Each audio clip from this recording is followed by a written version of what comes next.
Hi student, Jai Hind and welcome to Study with Khan sir. আমরা এর আগের দিন ক্লাসেতে জেনেছিলাম রাশি সম্পর্কে। রাশি ভৌত রাশি কাকে বলে, ভৌত রাশি কয় প্রকার কি কি এবং স্কেলার রাশি ও ভেক্টর রাশির পার্থক্য, এই জিনিসটা আমরা এর আগের দিন ক্লাসে জেনেছিলাম। যদি কেউ ক্লাসটা না দেখে থাকো আমার লিঙ্কেতে থাকবে, দেখে নেবে একটু। আজকে আমরা পড়ব একক সম্পর্কে। একক কি, এককের প্রয়োজনীয়তা কি, একক কয় প্রকার কি কি এবং তাদের ডেফিনেশন জানব। একক হলো কোনো ভৌত রাশির একটি নির্দিষ্ট ও সুবিধাজনক পরিমাণকে প্রমাণ ধরে প্রদত্ত রাশিটির পরিমাণ এই প্রমাণ মানের কত গুণ হয় তা মেপে ওই জাতীয় রাশির পরিমাপ করা হয়। এই নির্দিষ্ট প্রমাণ মানকে ওই রাশিটির একক বলে। এটা কেমন? একটা ভৌত রাশি। ভৌত রাশি কোনগুলো তোমাদেরকে বলেছি এর আগের দিন ক্লাসে। ভৌত রাশির যেমন দৈর্ঘ্য, আয়তন, এগুলো হচ্ছে একটা ভৌত রাশি। এই ভৌত রাশির একটি নির্দিষ্ট ও সুবিধাজনক পরিমাণকে প্রমাণ ধরে, নির্দিষ্ট ও সুবিধাজনক পরিমাণকে প্রমাণ ধরে। যেমন দৈর্ঘ্যের ক্ষেত্রে আমরা মিটারকে প্রমাণ ধরি বা সেন্টিমিটারকে প্রমাণ ধরি। সেন্টিমিটার বা মিটারকে প্রমাণ ধরে মানে 1 সেন্টিমিটার কতটা ডিস্টেন্স এটা আমরা জানি, এটাকে আমরা প্রমাণ ধরি যে 1 মিটার সমান এতটা ডিস্টেন্স। এরপরে যখন ওই রাশিটা যেমন দৈর্ঘ্যে আমরা পরিমাপ করব, যেমন 5 মিটার, তো এটা হচ্ছে একটা নির্দিষ্ট ও সুবিধাজনক পরিমাণ। যেমন মিটার, 1 মিটারটা নির্দিষ্ট এবং সুবিধাজনক। সুবিধাজনক কেন? যেমন যদি আমরা বলি যে তোমার বয়স কত, তুমি অবশ্যই তোমার বয়সটা বছরের হিসাবে বলবে। যেমন বলবে 14 ইয়ার্স, 14 বছর। কিন্তু এই ইয়ার্সটাকে প্রমাণ ধরে বলা হয়েছে, কিন্তু তুমি কখনোই বলবে না সময়ের একক আরো আছে। যেমন যদি কেউ বলে সেকেন্ড, যদি কেউ বলে আমার বয়স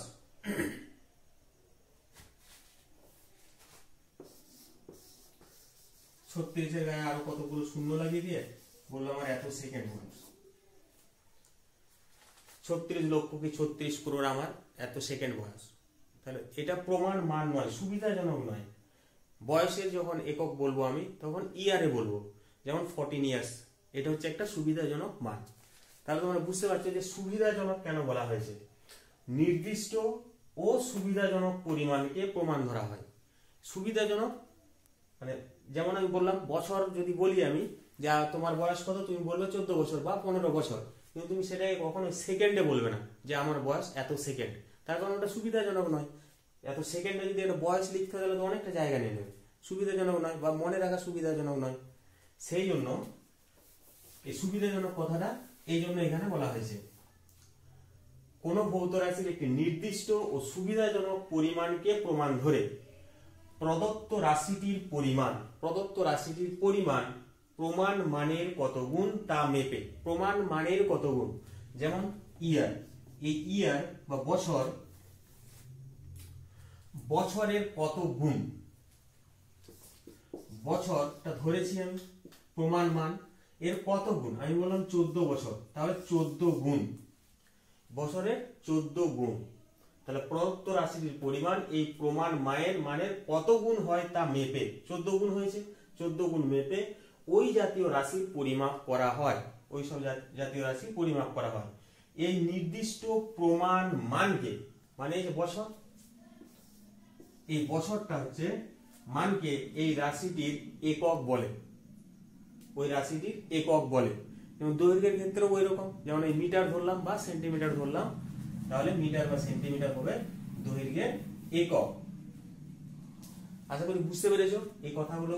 সুবিধাজনক, নির্দিষ্ট, পরিমাণ কি জিনিস ওইটা। উদাহরণ কি বলবো, যেমন মিটার বা সেন্টিমিটার বা লিটার, ভরের একক কিলোগ্রাম বা গ্রাম, দৈর্ঘ্যের একক মিটার, সেন্টিমিটার, আয়তনের একক লিটার, এগুলো সব হচ্ছে একটা একটা একক বা ইউনিট। এরপর আসি, এরপরে কোন ফিজিক্যাল কোয়ান্টিটি, এর আগে বলেছি ফিজিক্যাল কোয়ান্টিটি বা রাশি, ভৌত রাশি, ভৌত রাশি এটাকে প্রকাশ করার জন্য মানে কিভাবে প্রকাশ করব, physical quantity equal to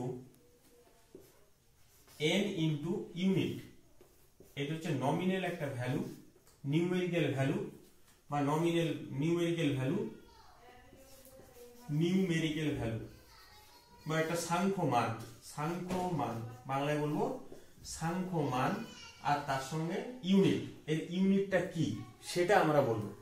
physical কোয়ান্টিটিকে যদি প্রকাশ করতে হয়, সব সময় ফিজিক্যাল কোয়ান্টিটি প্রকাশ করার জন্য এর একটা নিউমেরিক্যাল ভ্যালু থাকবে, তার সঙ্গে একটা ইউনিট থাকবে, তবে এটা ভৌত রাশিটাকে প্রকাশ করা যাবে। তো ভৌত রাশিকে প্রকাশ করার জন্য অবশ্যই তার একটা নিউমেরিক্যাল ভ্যালু থাকবে, আর সাংখ্য বা সাংখ্য মান থাকবে, আর তার সঙ্গে একটা ইউনিট লাগাতে হবে। যেমন বলি দৈর্ঘ্য, দৈর্ঘ্য, দৈর্ঘ্যকে প্রকাশ করতে হলে আমি কখনোই বলবো না যে শুধুমাত্র 5 দৈর্ঘ্য, এটা সম্ভব না। 5টা তোমাকে সঠিকভাবে বলতে হবে যে 5টা কি। 5-এর সঙ্গে একটা ইউনিট থাকবে, ইউনিট হতে পারে সেন্টিমিটার বা মিটার, 5 মিটার বা 5 সেন্টিমিটার। এটা যদি আমি বলি তাহলে ওই রাশিটাকে বুঝতে পারা যাবে যে কতটা মাপতে পারবো আমি। ঠিক আছে, দৈর্ঘ্য বলতে গেলে মানে ভৌত রাশিকে প্রকাশ করতে গেলে তার একটা মান, সাংখ্য মান এবং তার ইউনিট দিয়ে প্রকাশ করতে হবে। আশা করি এই জিনিসটা বুঝতে পেরেছো।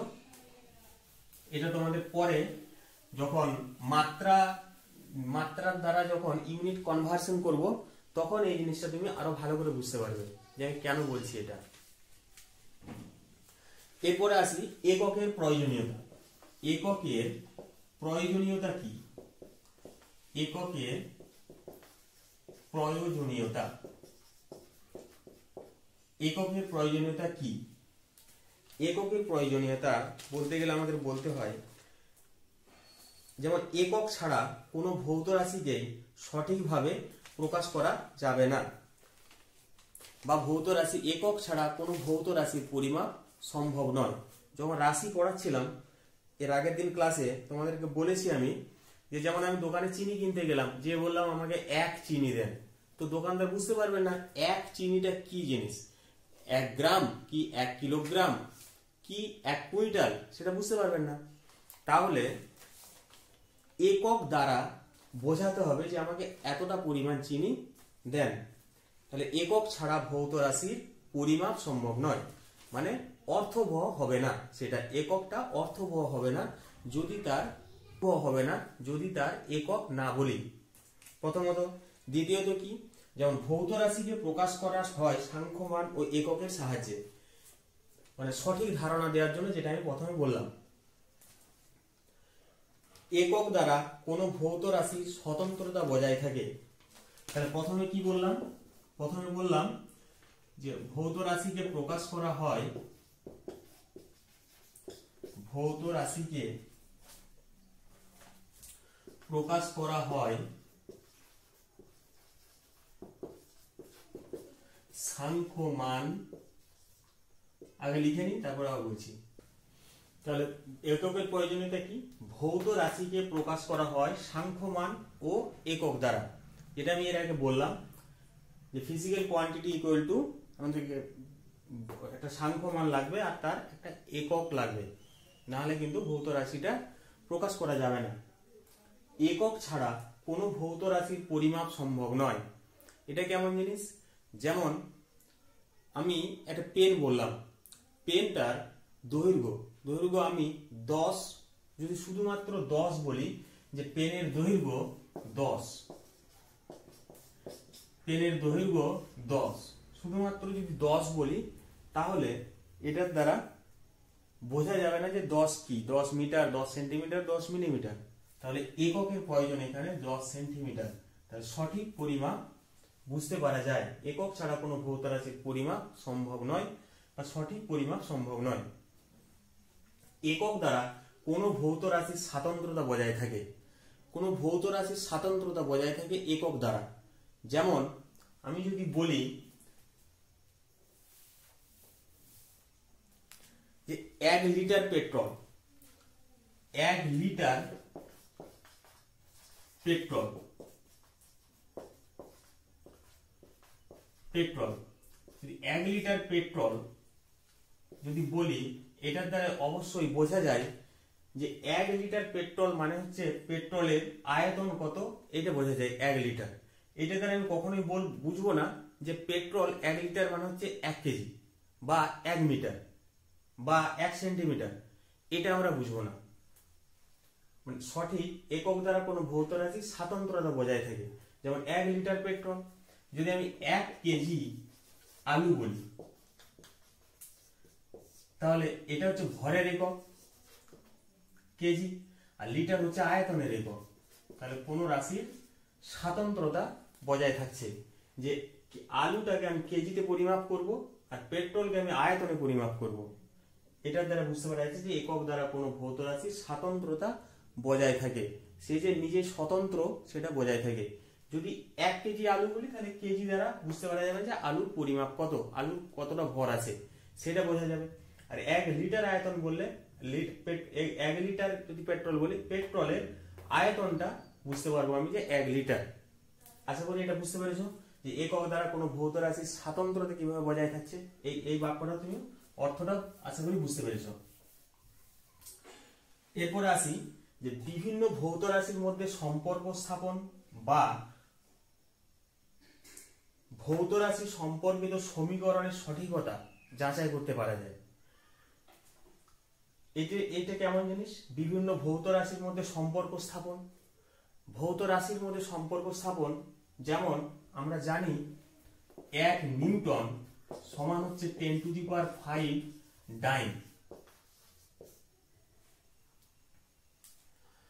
ভৌত রাশি যেমন বলের এই যে নিউটন একটা একক ফোর্স, বলের দ্বারা আমি ভৌত রাশির মধ্যে সম্পর্ক স্থাপন বা ভৌত রাশি সম্পর্কিত সমীকরণের সঠিকতা যাচাই করা যায়। তাহলে 1 নিউটন সমান 10⁵ ডাইন, এটা এককের দ্বারা এই সম্পর্কটা স্থাপন করা যাচ্ছে যে 1 নিউটন সমান 10⁵ ডাইন। এই জিনিসটাকে আমরা পরে যে মাত্রীয় সমীকরণ যাচাই, মাত্রার দ্বারা যে কনভার্সন করা যায় নিউটন থেকে ডাইনে, কেমন করে হয়? মাত্রার দ্বারা। তোমার ডাইমেনশন রয়েছে এরপরে, তখন তোমাদেরকে এটা ভালোভাবে আরো বলে দেবো যে মাত্রীয় সমীকরণ যাচাই করা কিভাবে যায়। যেমন সমীকরণ আমি বললাম F = ma, যেমন বললাম F = ma, মাস ইন্টু ত্বরণ, force equal to mass into ত্বরণ। এই ফোর্স ইকুয়াল টু ma, এই জিনিসটা আমি মাত্রীয় সমীকরণ দিয়ে পরে যখন মাত্রা পড়াবো তখন এগুলো প্রমাণগুলো করব। তাহলে আমরা কি পড়লাম? একক কাকে বলে? তাহলে আমরা দেখি একবার সামারাইজ করি। একক কাকে বলে পড়লাম, এককের প্রয়োজনীয়তা বললাম। এই দুটো জিনিস খুব ইম্পর্টেন্ট তোমার ক্লাস 9 এর জন্য। এই কোশ্চেনগুলো পড়ে যে একক কাকে বলে এবং এর প্রয়োজনীয়তা কি। তাহলে এককের সংজ্ঞা আমরা জানলাম, এককের প্রয়োজনীয়তা জানলাম। এককের প্রয়োজনীয়তা কি জানলাম? যে ভৌত রাশিকে প্রকাশ করা হয় সাংখ্যমান এবং একক দ্বারা। একক ছাড়া কোনো ভৌত রাশির পরিমাপ সম্ভব নয়। একক দ্বারা কোনো ভৌত রাশির স্বাতন্ত্রতা বজায় থাকে। বিভিন্ন ভৌত রাশির মধ্যে সম্পর্ক স্থাপন বা ভৌত রাশি সম্পর্কিত সমীকরণের সঠিকতা যাচাই করতে এককের প্রয়োজন হয়। আশা করি তোমাদের মুখস্থ হয়ে গেছে এটা। এরপরে আসি একক কয় প্রকার ও কি কি।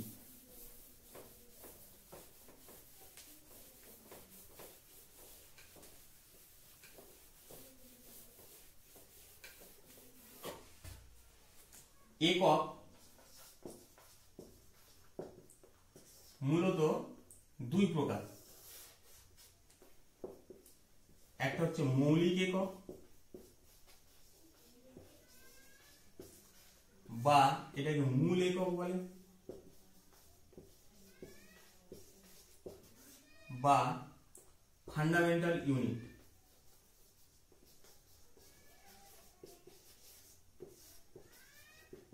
Fundamental unit. আরেকটা হচ্ছে লব্ধ একক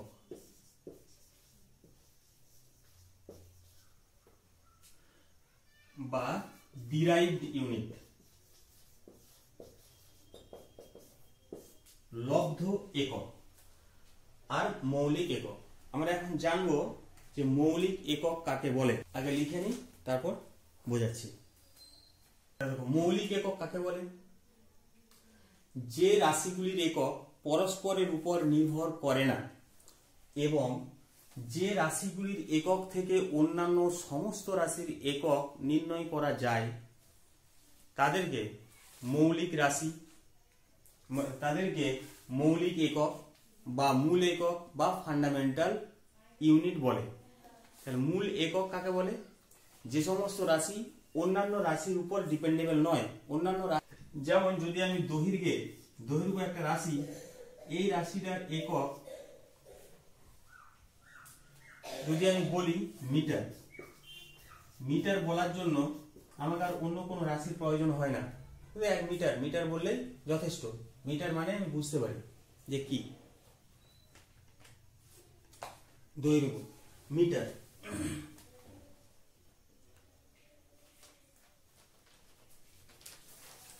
এদের একক দৈর্ঘ্য, ভর, ভর মানে হচ্ছে যেমন কেজি বা গ্রাম, কেজি বা গ্রাম, কেজি বা গ্রাম বলার জন্য অন্য কোনো রাশিরা দরকার হয় না।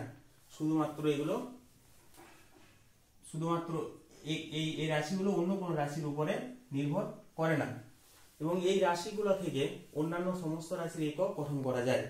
এরকম রাশি রয়েছে আমাদের 7টা রাশি সম্পর্কে রয়েছে তোমাদের বইতে এবং মূল রাশি হচ্ছে 7টা। তাহলে মৌলিক একক বা ফান্ডামেন্টাল ইউনিট সম্পর্কে পড়লাম।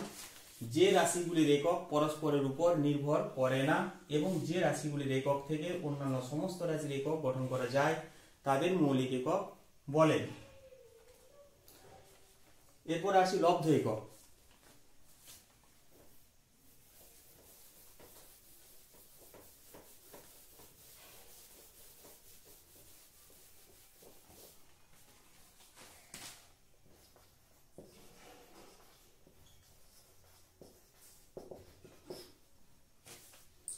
লব্ধ একক এক বা একাধিক মূল এককের সাহায্যে গঠিত ভৌত রাশির এককগুলিকে লব্ধ একক বলা হয়। এক বা একাধিক মূল এককের সাহায্যে গঠিত রাশিগুলির একককে লব্ধ একক বলা হয়। যেমন এর আগে বললাম আমি যে মূল এককগুলো পরস্পরের উপর নির্ভর করে না, লব্ধ একক পরস্পরের উপর নির্ভর করে। এক বা একাধিক মূল একক থেকে বা প্রাথমিক একক দিয়ে লব্ধ একক গঠিত হয়। যেমন ধরো আমি বললাম ক্ষেত্রফল, ক্ষেত্রফলের একক, ক্ষেত্রফল মানে কি? দৈর্ঘ্য ইনটু দৈর্ঘ্য সমান কত হবে? যদি আমি মিটারে লিখি m ইনটু m, তার মানে মিটার স্কয়ার, মিটার স্কয়ার। ক্ষেত্রফলের একক দুটো দৈর্ঘ্য, এক বা একাধিক একটাই রাশি, এই রাশিটা দিয়ে তৈরি হয়েছে ক্ষেত্রফল, দৈর্ঘ্য। আবার কোনো কোনো সময় দেখবে শুধু দৈর্ঘ্যের সঙ্গে আরো কিছু রয়েছে, সেইগুলো মিলিয়ে অন্য একক তৈরি হচ্ছে।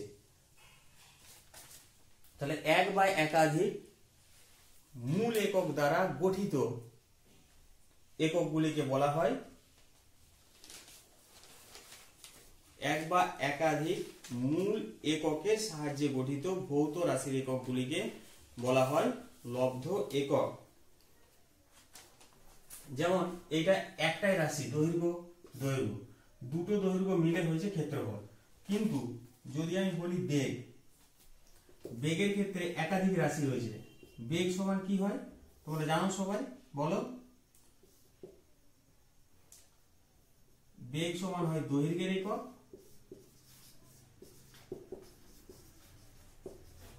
বাই সময়ের একক। সময়ের একক লাগে। বেগ সমান কি হয় তোমরা পড়েছো? সরণ বাই সময়, সরণ বাই সময়। তাহলে সরণটা কি? দৈর্ঘ্য, তাহলে এটা হচ্ছে দৈর্ঘ্যের একক আর সময়ের একক। বেগের একক বলতে গেলে দৈর্ঘ্যের একক এবং সময়ের একক মিলিয়ে বলতে হয়। সেজন্য লব্ধ একক হচ্ছে এখানে হচ্ছে একাধিক রাশি, একাধিক মূল একক, একাধিক মূল একক, একটা হচ্ছে দৈর্ঘ্য, একটা হচ্ছে সময়।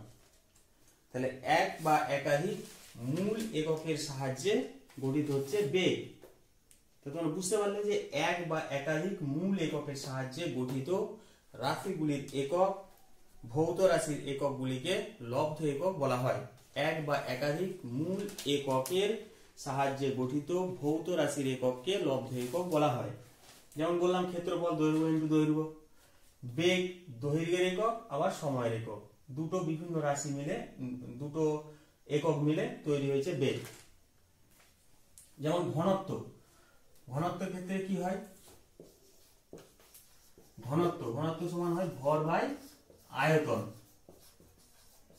তাহলে এখানে ভরের একক হবে ভরের একক বাই আয়তনের একক, আয়তনের একক। তাহলে এক বা একাধিক, এখানে হচ্ছে একাধিক ভরের একক, আয়তনের একক।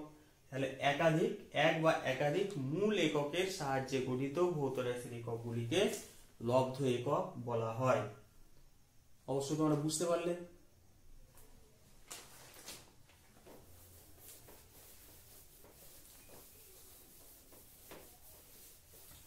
আশা করি সবাই বুঝতে পেরেছো এতক্ষণ পর্যন্ত যা পড়িয়েছি। তাহলে প্রথম থেকে বলি একবার কি পড়ালাম। একক কাকে বলে, এককের প্রয়োজনীয়তা কি, একক কয় প্রকার এবং কি কি, এবং তাদের ডেফিনেশন বললাম। এরপরে একটা জিনিস দেখে নিই, একক বিহীন রাশি। একক বিহীন রাশি, একক বিহীন রাশি রয়েছে। একক বিহীন রাশি কাকে বলবো, একক বিহীন রাশি হলো, আগে লিখে নিই তারপরে বলছি। তাহলে একক বিহীন রাশি কাকে বলে, যেসব ভৌত রাশিকে দুটি সমজাতীয় রাশির অনুপাত দিয়ে পরিমাপ করা হয়। যে সমস্ত ভৌত রাশিকে দুটি সমজাতীয় রাশির অনুপাত দিয়ে প্রকাশ করা হয়, অনুপাত দিয়ে পরিমাপ করা হয়, সেই সব রাশির কোনো একক থাকে না। এদেরকে একক বিহীন রাশি বলা হয়। যেমন পারমাণবিক গুরুত্ব, পারমাণবিক গুরুত্ব কাকে বলে, মৌলটির যদি কোনো মৌলের যদি পারমাণবিক গুরুত্ব নির্ণয় করতে হয়, তাহলে মৌলটির একটি পরমাণুর ভর বাই একটি হাইড্রোজেন পরমাণুর ভর। এখানে দেখো দুটোই, একটি পরমাণুর ভর আবার একটি হাইড্রোজেন পরমাণুর ভর, এখানে দুটোই ভর আছে। তাহলে দুটোর ভর আছে, এদের অনুপাত আছে, তার মানে এখানে যে ভরের একক, এখানে যে ভরের একক, এই দুটো কেটে যাবে, এই দুটো অনুপাতে রয়েছে, অনুপাতে রয়েছে মানে এদের কোনো একক থাকবে না। তাহলে পারমাণবিক গুরুত্ব কোনো একক নেই। যদি তোমাদের বলে একক বিহীন রাশি কাকে বলে, একটি উদাহরণ দাও, তোমরা লিখবে যে সমস্ত ভৌত রাশি, যেসব ভৌত রাশিকে দুটি সমজাতীয় রাশির অনুপাত দিয়ে পরিমাপ করা হয়, সেই সব রাশির কোনো একক থাকে না, এদের একক বিহীন রাশি বলা হয়। যেমন পারমাণবিক গুরুত্ব এটা বললাম, পরে তোমরা দেখবে আপেক্ষিক গুরুত্ব,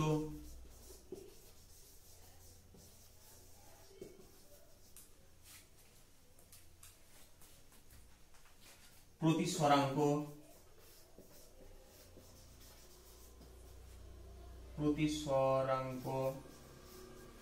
ইত্যাদি।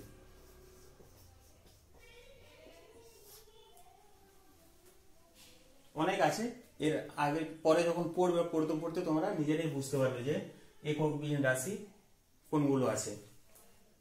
তাহলে এটা বুঝতে পারলে, এটা একটা ইম্পর্টেন্ট কোশ্চেন। একক বিহীন রাশি কি বা কাকে বলে, একটি উদাহরণ দাও। এতদূর পর্যন্ত বুঝতে পেরেছো। এর পরের দিনে আমরা পড়ব যে এককের বিভিন্ন বিভিন্ন পদ্ধতির এককগুলি সম্পর্কে।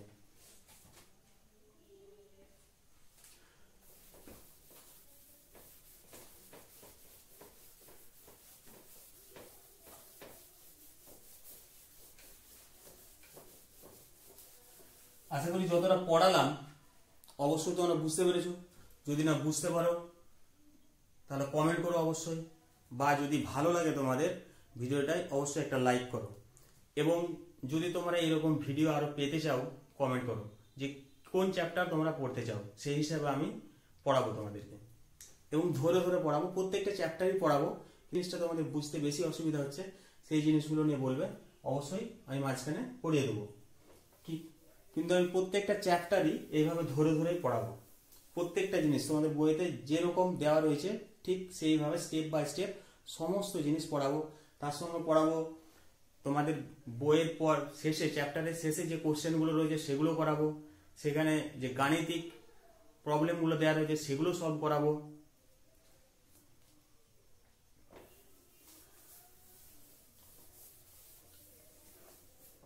থ্যাংক ইউ, ফের দেখা হবে পরের ভিডিওতে।